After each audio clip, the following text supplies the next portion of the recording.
रामकृष्ण हरी ज्ञानेश्वरी अध्याय 15 ओवी क्रमांक 30 पासून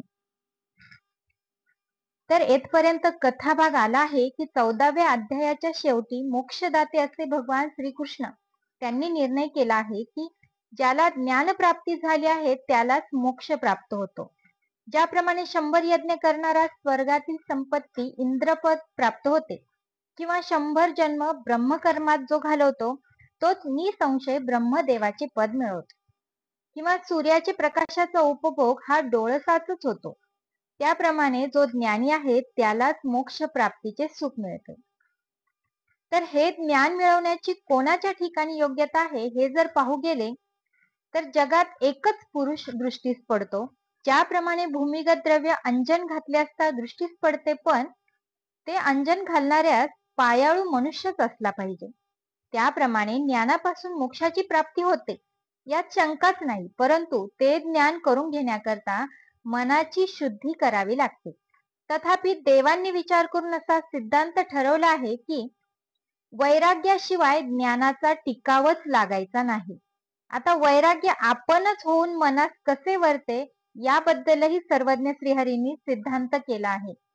ज्याप्रमाणे एखादा मनुष्य भोजनास बसल्यावर अन्नात विष घातले आहे असे समजताच तो टाकून उठून जातो, त्याचप्रमाणे सर्व संसार हा अशाश्वत आहे असे ज्या वेळेस समजते त्यावेळी वैराग्य ढकलून जरी दिले तरी ते पाठीस लागते.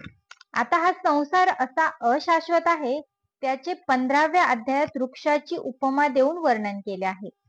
इतर झाडे जशी उपटून टाकल्यावर लवकर सुकतात तसे हे संसारूपी झाड सुकतच नाही. याप्रमाणे संसाराविषयी झाडाचे कुशलतेने रूपक करून भगवान श्रीकृष्ण मुमुक्षुस जन्म मरणाच्या एरझाऱ्यांपासून सोडवतात. संसार मिथ्या आहे असे समजून आत्मस्वरूपी मीपणाचा अंतर्भाव व्हावा याकरिता हा गीतेचा 15वा अध्याय श्रीकृष्णांनी सांगितला. तर या अध्यायात हा सिद्धांत उत्तम रीतीने स्पष्ट करून दिला जाईल, म्हणून मनापासून तिकडे लक्ष असू द्या. महानंदाचा समुद्र, इच्छारहिताचा पूर्णचंद्र, द्वारकेचा राजा श्रीकृष्ण भगवान तो म्हणाला, हे बघ अर्जुना, आत्मस्वरूपाच्या घराला येत असताना मध्ये जो विश्वाभास प्रतिबंध करतो तो हे जगत नव्हे व संसारही नव्हे, तर हा मोठा वृक्ष वाढलेला आहे असे समज. पण इतर झाडांची मुळे खाली आणि फांद्यावर असतात तसा हा नाही, म्हणून याचे कोणालाही वर्णन करता येत नाही. याच्या बुडाशी कुऱ्हाडीचा घाव जर घातला किंवा अग्नी लावला तरी हा नाश न पावता उलट जास्त वाढतो. इतर झाडे मुळाशी तोडली असता फांद्या सकट उलटून पडतात, पण तसा हा प्रकार याचा होत नाही, म्हणून हा वृक्ष साधारण वृक्ष नव्हे. अर्जुना, हे झाड अलौकिक असून याचे एक नवल आहे की याची वाढ खालच्या बाजूस होत असते.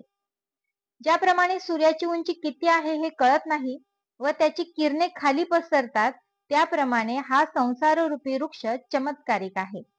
आणखी या जगतात जितक्या म्हणून वस्तू आहेत तितक्या सर्वांस या झाडानेच व्यापून टाकले आहे.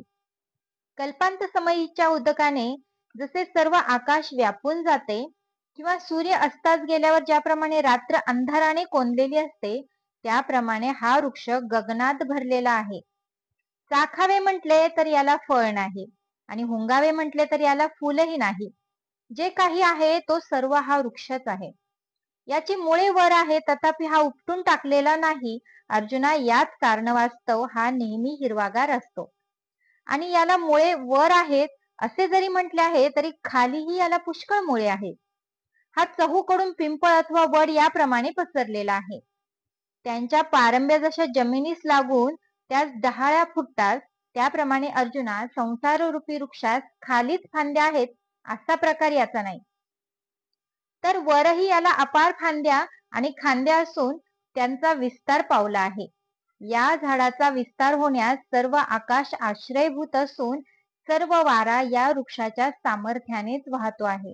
याच्याच योगाने तीनही अवस्था उत्पत्ती, स्थिती, लय या प्राप्त होतात. याप्रमाणे हा विश्वाकार रूपी वर मुळे असलेला निबिड असा वृक्ष उत्पन्न झाला आहे.